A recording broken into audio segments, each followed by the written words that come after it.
بسم اللہ الرحمن الرحیم۔ السلام علیکم، آپ دیکھ رہے ہیں الف نیوز اور میں ہوں آپ کے ساتھ ماجد علی۔ شامل کرتے ہیں پاکستان اور دنیا بھر سے breaking news head lines.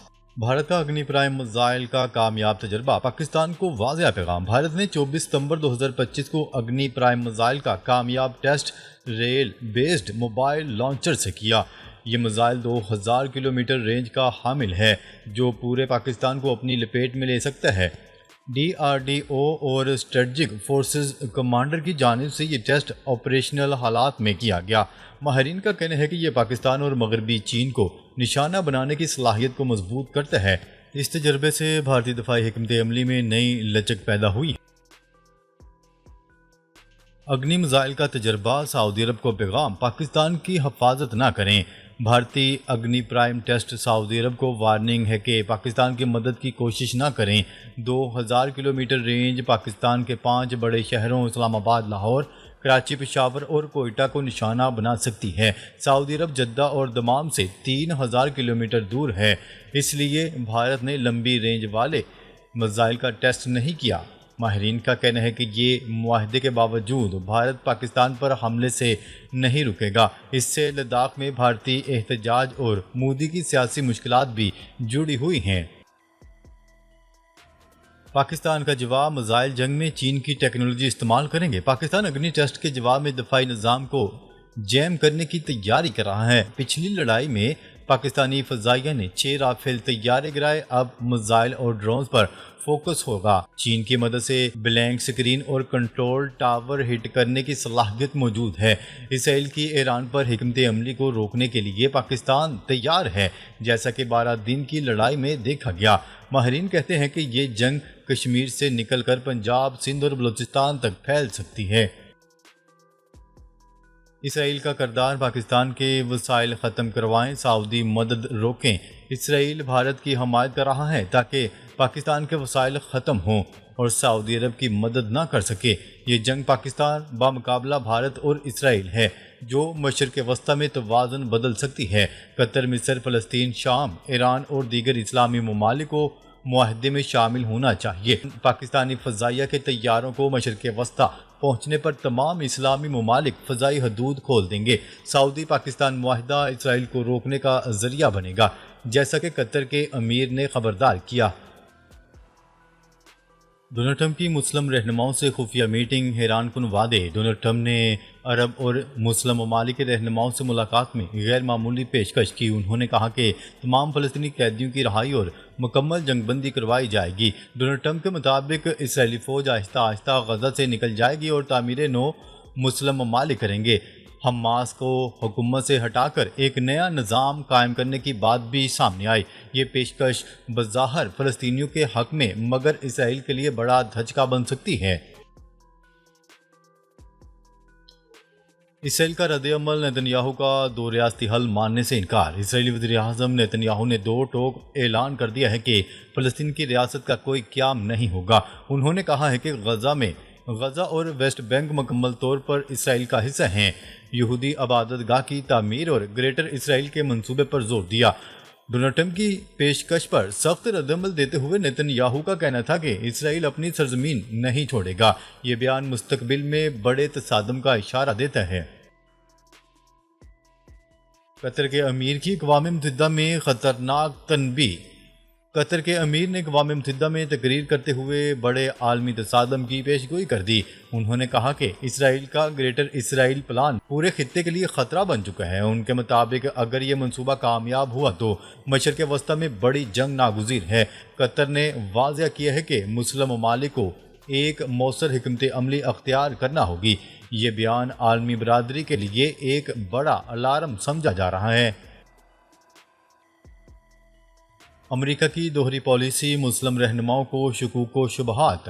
Donald Trump کی پیشکش کے باوجود مسلم ممالک میں گہرا شک پایا جا رہا ہے۔ تجزیہ کاروں کا کہنا ہے کہ ڈونلڈ ٹرمپ ہمیشہ اپنے بیانات کے برعکس فیصلے کرتے ہیں۔ اسرائیل کے ساتھ امریکی تعلقات پرانے وعدوں کو کمزور کر سکتے ہیں۔ مسلم رہنما خدشہ ظاہر کر رہے ہیں کہ یہ پیشکش محض سیاسی چال ہے۔ خطے میں امن کی بجائے مزید تناؤ بڑھنے کے امکانات زیادہ ہیں۔ خطے میں نیا بحران، آئندہ سال کو سب سے خطرناک قرار دے دیا گیا۔ اسرائیلی قیادت نے آئندہ سال کو اپنی سیکیورٹی کے لیے انتہائی اہم اور خطرناک قرار دیا۔ غزہ کی تباہی اور ویسٹ بینک میں قبضے کے بعد تناؤ نئی بلندیوں پر ہے۔ امریکہ اور اسرائیل کے خفیہ معاہدے خطے میں مزید کشیدگی پیدا کر سکتے ہیں۔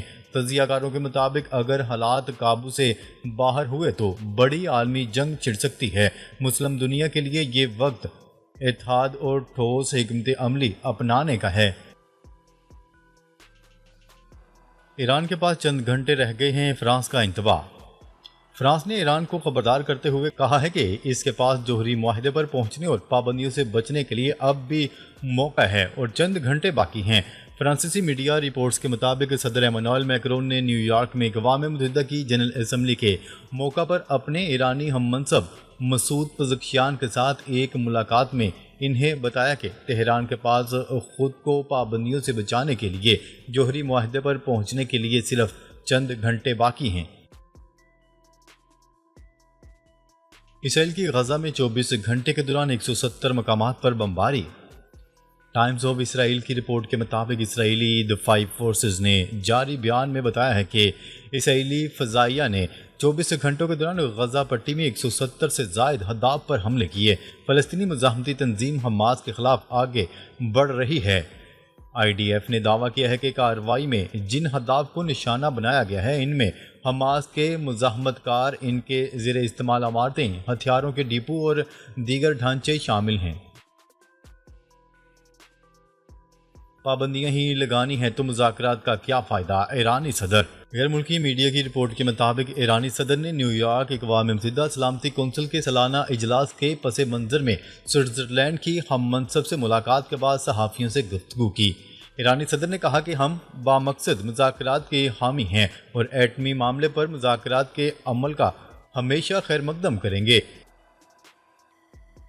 یوکرینی صدر نے جنگ کے خاتمے پر عہدہ چھوڑنے کی پیشکش کر دی۔ غیر ملکی خبرساں ایجنسی کی رپورٹ کے مطابق امریکی نیوز ویب سائٹ سے خصوصی گفتگو میں یوکرینی صدر ولادیمیر زیلنسکی نے کہا کہ روس سے جنگ کے خاتمے کے بعد عہدہ چھوڑنے کو تیار ہوں۔ رپورٹ کے مطابق ولادیمیر زیلنسکی نے کہا کہ میرا مقصد جنگ ختم کرنا نہ کہ صدارت کے عہدے پر برجمان رہنا ہے۔ واضح ہے کہ روس اور یوکرین کے درمیان سال 2022 سے جاری جنگ میں اب تک دونوں جانب سے لاکھوں فوجی اور عام شہری ہلاک اور زخمی ہو چکے ہیں۔ بھارت میں 67 علیحدگی پسند تحریکیں سرگرم۔ بھارت اپنی نام نہاد جمہوریت کے دعوے کے باوجود در حقیقت ایک ایسے نظام کا شکار ہے جو ٹوٹ پھوٹ، استحصال اور ظلم و جبر پر قائم ہے۔ ملک کے مختلف حصوں میں اس وقت 67 آزادی اور علیحدگی پسند تحریکیں سرگرم ہیں جو بھارتی حکومت کی ناانصافی، اقلیتوں کے احتسال اور جبری قبضے کے خلاف عوامی رد عمل کے نمائندہ ہیں۔ ناگالینڈ، منی پور، آسام اور دیگر ریاستوں میں آزادی کی تحریکیں شدت اختیار کر چکی ہیں جنہیں مودی حکومت طاقت کے استعمال اور غیر قانونی پابندیوں کے ذریعے دبانے کی کوشش کر رہی ہے۔ روسی وزارت خارجہ کی امریکی ہم منصب سے ملاقات، یوکرین جنگ پر بات چیت۔ روسی وزیر خارجہ سرگئی لاروف کی امریکی ہم منصب مارکو روبیو سے نیو یارک میں ملاقات ہوئی۔ دونوں وزرائے خارجہ نے یوکرین جنگ اور عالمی صورتحال پر بات چیت کی۔ مودی حکومت کے خلاف شدید مظاہرے، پولیس جھڑپوں میں 4 ہلاک، درجنوں زخمی۔ بھارت کے شمالی علاقے لداخ میں مودی حکومت کے خلاف احتجاجی تحریک شدت اختیار کر گئی۔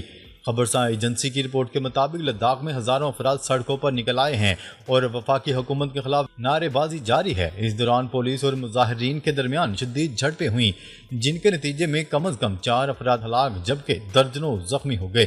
پولیس نے مظاہرین کو منتشر کرنے کے لیے لاٹھی چارج اور آنسو گیس کا بے دریغ استعمال کیا جس پر حالات مزید کشیدہ ہو گئے۔ روس اور ایران کے درمیان نیوکلیر پاور پلانٹس کی تعمیر کے لیے مفاہمت پر دستخط ہو گئے۔ روسی ریاستی ایٹمی ادارے نے دونوں ممالک کے درمیان پاور پلانٹس کی تعمیر پر معاہدے کی تصدیق کر دی۔ روسی ریاستی ایٹمی ادارے کے سربراہ اور ایرانی نائب صدر نے مفاہمت پر دستخط کیے۔ اس موقع پر ایرانی نائب صدر کا کہنا تھا کہ منصوبے کے تحت 8 نیوکلیر پاور پلانٹس تعمیر کیے جائیں گے تاکہ ایران 2040 تک 20 میگا واٹ جوہری توانائی حاصل کر سکے۔ بھارتی chief of defence staff general Anil Chauhan کی مدت ملازمت میں توسیع۔ بھارت کی وزارت دفاع نے chief of defence staff general Anil Chauhan کی مدت ملازمت میں مئی 2026 تک توسیع کا اعلان کر دیا۔ جنرل چوہان 30 ستمبر 2022 سے بھارت کے سی ڈی ایس اور محکمہ عسکری امور کے سیکرٹری کے طور پر فرائض انجام دے رہے ہیں۔ پاکستان نے ایک اور انقلابی قدم اٹھاتے ہوئے جدید ہائپر اسپیکٹرل سیٹلائٹ کو خلا میں بھیجنے کی تیاری مکمل کر لی۔ قومی خلائی ادارے اسپارکو کی قیادت میں تیار کردہ یہ سیٹلائٹ اکتوبر 2025 میں خلا میں روانہ کیا جائے گا، جس سے ملک کی سائنس و ٹیکنالوجی سمیت مختلف شعبوں میں ترقی کی رفتار مزید تیز ہو جائے گی۔ ناظرین، اب تک کے لیے اتنا ہی۔ مزید خبریں لے کر بہت جلد آپ کی خدمت میں حاضر ہوں گے۔ تب تک کے لیے اپنا خیال رکھیے گا۔ اللہ نگہبان۔